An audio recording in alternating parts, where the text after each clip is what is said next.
Hi everyone. Today is about.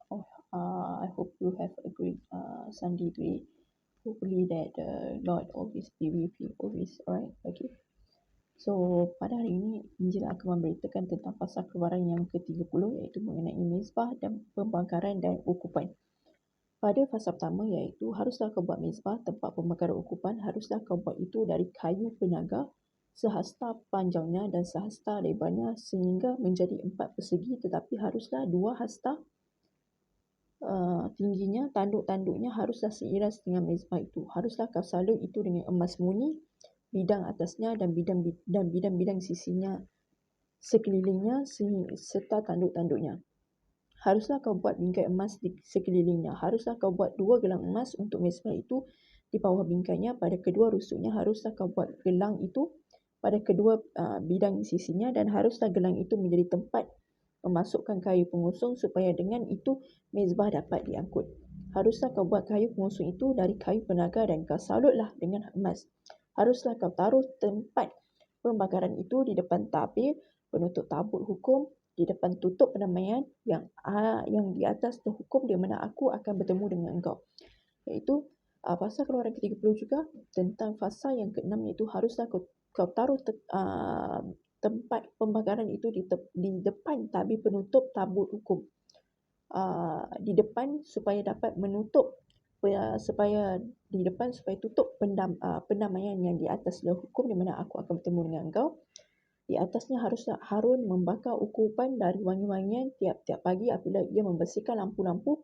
Haruslah ia membakarnya juga apabila Harun memasang lampu-lampu itu pada waktu senja. Haruslah ia membakarnya sebagai ukupan yang tetap di hadapan Tuhan di antara kamu turun-temurun. Okay? Haruslah memasang lampu-lampu sebagai ukupan yang tetap di hadapan Tuhan di antara kamu turun-temurun, di mana itu adalah tradisi dari turun atau temurun.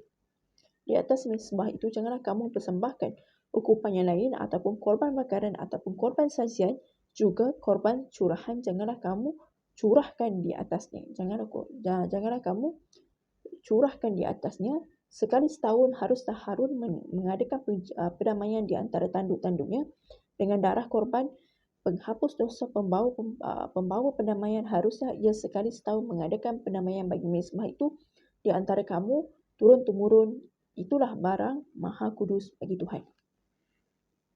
Mengenai persembahan khusus pada waktu pendaftaran orang Israel, Tuhan berfirman kepada Musa, haruslah engkau menghitung jumlah orang Israel pada waktu mereka didaftarkan, maka haruslah mereka masing-masing mempersembahkan kepada Tuhan wang pendamaian kerana nyawanya pada waktu orang mendaftarkan mereka, supaya jangan ada tulah di antara mereka pada waktu pendaftarannya itu. Inilah yang harus dipersembahkan tiap-tiap orang yang akan termasuk orang-orang yang terdaftar itu. Setengah shikal ditimbang menurut shikal kudus. Shikal ini 20 gera beratnya. Setengah shikal itulah persembahan khusus kepada Tuhan. Persembahan khusus kepada Tuhan.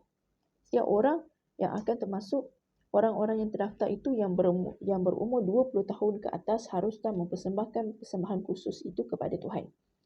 Orang kaya janganlah mempersembahkan lebih dan orang miskin janganlah mempersembahkan kurang dari setengah shikal itu pada waktu yang dipersembahkan persembahan khusus itu kepada Tuhan untuk mengadakan pendamaian bagi nyawa kamu sekalian. Okay? Kerana persembahan itu adalah untuk pendamaian bagi nyawa kamu sekalian. Dan haruslah engkau memungut wang pendamaian itu dari orang Israel dan menggunakannya untuk ibadah dalam kemah pertemuan supaya itu menjadi peringatan di hadapan Tuhan untuk mengingat kepada orang Israel dan untuk mengadakan pendamaian bagi nyawa kamu sekalian. Mengenai bejana pembasuhan, haruslah Tuhan kepada Musa, berfirmanlah Tuhan kepada Musa, haruslah engkau membuat bejana dan juga alasnya dari tembaga untuk pembasuhan dan kau tempatkanlah itu di antara kemah pertemuan dan mezbah dan kau taruhlah air ke dalamnya. Maka Harun dan anak-anaknya harus membasuh tangan dan kaki mereka dengan air dari dalamnya. Apabila mereka masuk ke dalam kemah pertemuan, haruslah mereka membasuh tangan dan kaki dengan air supaya mereka jangan mati. Demikian juga apabila mereka datang ke mezbah itu untuk menyelenggarakan kebaktian dan untuk membakar korban api-apian bagi Tuhan. Haruslah mereka membasuh tangan dan kaki mereka supaya mereka jangan mati. Itulah yang harus menjadi ketetapan bagi mereka untuk selama-lamanya bagi dia dan bagi keturunannya temurun-temurun. Mengenai minyak urapan yang kudus. Mengenai minyak urapan yang kudus, berfirmanlah Tuhan kepada Musa, ambillah rempah-rempah pilihan, mur tetesan 500 shikal dan kayu manis yang harum, setengah dari itu yakni 250 shikal dan tebu yang baik 250 shikal. Dan kayu teja 500 shikal ditimbang menurut shikal kudus dan minyak zaitun 1 hin.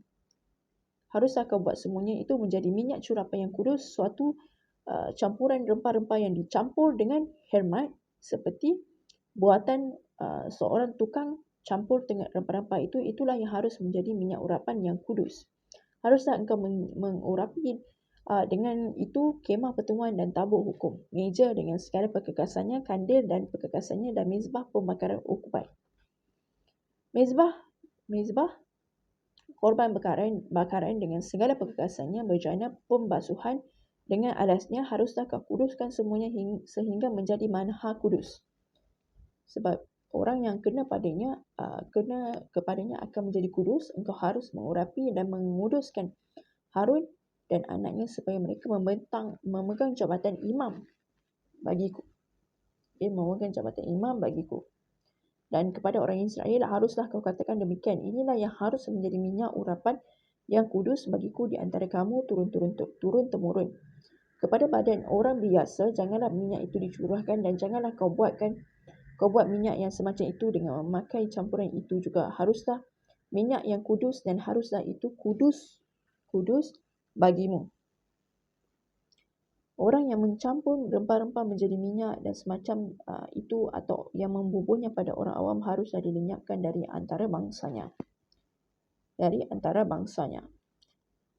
Okey, antara bab yang keluaran yang ke-30 pada pasal yang ke-34 iaitu mengenai ukupan yang kudus. Berfirmanlah Tuhan kepada Musa, ambillah wangi-wangian yakni getah dama, kulit lokan dan getah rasa mala. Wangi-wangian itu serta kemenyan yang tulen masing-masing sama banyaknya.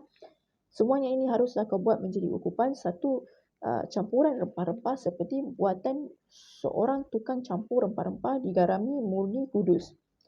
Pada bab 36, sebahagian dari ukupan itu haruslah kau guling sampai halus dan sedikit daripadanya kau letakkan di hadapan tabut hukum di dalam kemah pertemuan di mana aku akan bertemu dengan engkau dan haruslah itu maha kudus bagimu.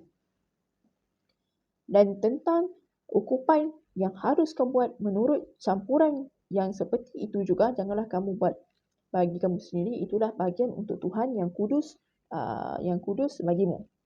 bagimu. Orang yang membuat minyak semacam itu dengan maksudnya untuk menghirup baunya haruslah dilenyapkan dari antara bangsanya. Okey, begitulah tentang pasal keluaran yang ke-30 iaitu mengenai mezbah pembakaran ukupan. Iaitu firman Tuhan, harus engkau buat mezbah tempat pembakaran ukupan, harus kau buat kayu. Kau buat itu dari kayu penaga. Haruslah kau salut itu dengan emas murni bidang atasnya dan bidang-bidang sisinya di sekeliling serta tanduk-tanduknya. Haruslah kau buat bingkai emas di sekelilingnya. Haruslah kau buat 2 gelang emas untuk mezbah itu di bawah bingkainya. Pada kedua rusuknya haruslah kau buat gelang itu pada kedua bidang sisinya dan haruslah gelang itu menjadi tempat memasukkan kayu pengusung supaya dengan itu mezbah itu dapat diangkut. Okey, mezbah itu dapat diangkut.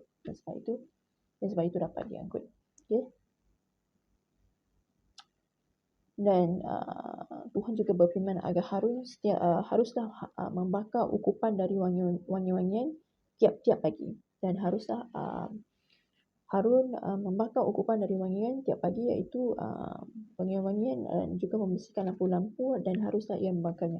Antara wangian adalah seperti kemenyan dan antara wangian-wangian yang perlu dilakukan oleh Harun ya.